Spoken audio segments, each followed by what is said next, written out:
My upgrades are Invincible, Chapter 22, Fan Fiction, by Azazyel. A series of loud thumping noises rang out as the jackbird tried to ram its way out of its containment, but at the sight, I just chuckled, as although the jackbird was stupidly fast, it was weak and fragile when it couldn't just merge back into the dungeon's walls to avoid higher-level adventurers. "Got your overly valuable chicken ass," I said in a singsong voice as I experimentally picked up the trap house, and realizing it was still around the same weight, I put it back down. And then pushed down on the top to compress it down to a smaller size so that eventually it would fit into my jacket pocket. Tina then spoke wryly. "Well, that's something. Do you plan on sharing this event with Lady Hephaestus?" She questioned, and I blinked at the thought and then shrugged.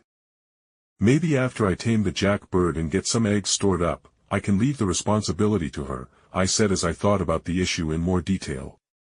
Basically, the dungeon would only spawn a single jackbird a day, and if no one killed the jackbird the previous day, that would still mean no new jackbird spawn, so there could only be a single jackbird on the floor at most.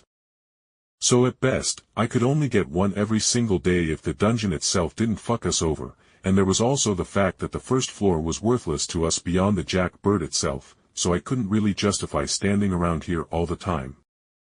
I shook my head to clear my thoughts as I looked over to Tina and said wryly, "Anyway, let's get going." But as I said so, the loud thunking noises of the tide of goblins and kobolds trying to still beat through the thick wooden barrier rang out, kinda drowning out my words and making me frown before I smiled. "Hey, Tina, wanna see a war crime?" I asked with an evil smile as she looked at me in confusion. I took out some more scrap wood and rubber to make a small pump, and then at the end of the pump I made a wire hanger that held an alcohol-soaked bit of rope, and within the pump, at the end of a small reservoir, I made by fusing some sand, sawdust, and oil for lanterns to make a thin napalm gel to go into the pump. "Alright, Tina, you hold this and I will pump it for you," I said encouragingly as I stood behind Tina as I helped move the tank filled with napalm onto her back while she held the long pole/tube that had a lit flame on the end. My fusion skill wasn't that great with technology, honestly. But a high-powered water gun wasn't anything special technology-wise.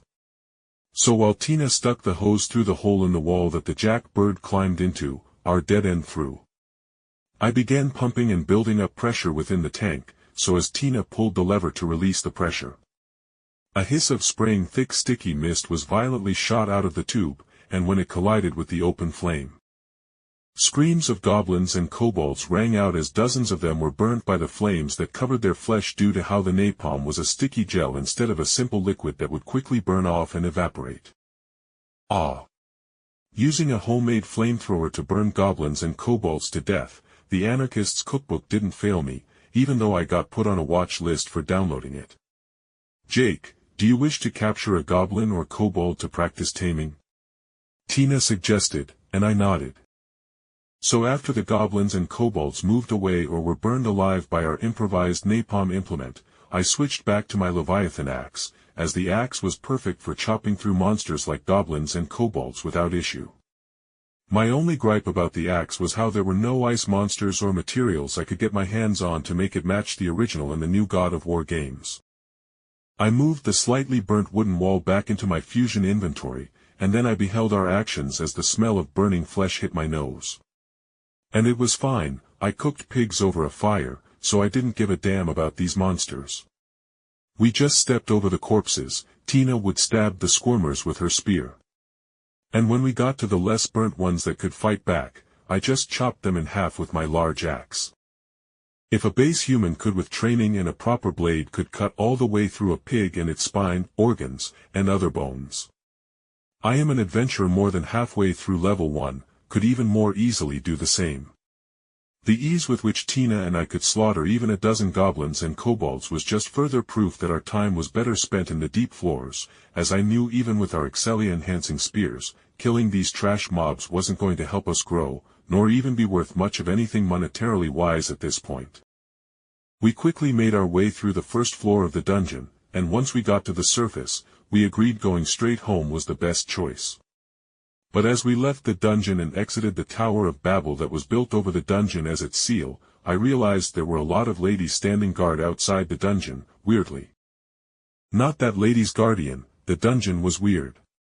But typically, Zeus and Ganesha shared the responsibility of making sure no monsters got out of the dungeon or people didn't sneak mega-sized bombs into the dungeon to try their luck at fighting the juggernaut. Most importantly, stopping gods and goddesses from running into the dungeon after they feel their members being slaughtered within the meat grinder that was the dungeon without cheats. Either way, Zeus had 0 female members. And Ganesha's ladies were almost all Amazons, but most of these ladies weren't Amazons at all, nor were they in any way weak or poor with the way they held themselves, and their gear was beautifully crafted, which was unlike Ganesha Familia members' gear. Due to the god constantly bankrupting his Familia to host grand events and do charities, or improvements to Ororio itself. Those are Hera Familia members. Tina said in confusion as she herself noticed the odd sight, and she continued. Why are they here? They normally are in charge of guarding the ladies' bathhouse and the divine bathhouse for goddesses. Tina shuddered as she whispered. Jake, what if Zeus members somehow became in charge of watching the bathhouses? She whispered loudly in fear, and I couldn't help a small giggle escaping me as I saw a couple of Hera Familia members that were higher level or had beastkin ears twitching and going pale as they picked up Tina's words. But then those same members looked at us, and as their eyes landed on us I froze as a wolf beastkin shouted. Hold on, I got a couple of questions for you too. She called out, and I blinked as the wolf strode over towards me confidently. May I help you? I asked genially as I didn't really have anything against Hera Familia members, with the only bad thing I heard about them being how they would explode men's balls when they caught them peeping on them in the baths. Beyond that, only the ravings of jealous women who hated on them for being strong, beautiful, highly independent, and proud of being in the Hera Familia itself. The wolf beastkin was fucking tall, I realized. Clad in something only slightly more conservative than the normal Amazon outfit in a brown leather-like bikini with beads and teeth within it for decoration, she had a kilt that went down to her right knee, while on the other side, it was hitched up to only her thigh.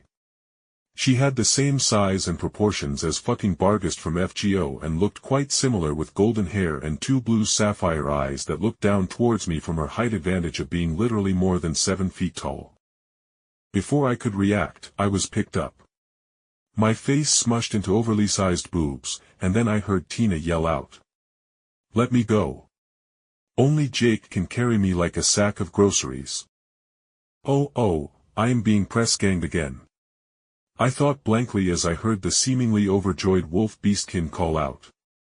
Hey Eris, I got the blonde human male with a Paulum supporter. It's totally him, right? She called out excitedly, and I could hear her thick, fluffy tail from behind her cutting through the air like a high-powered fan as she seemingly sought her friend's validation like a dog bringing home a rabbit she had hunted down. Azazyel.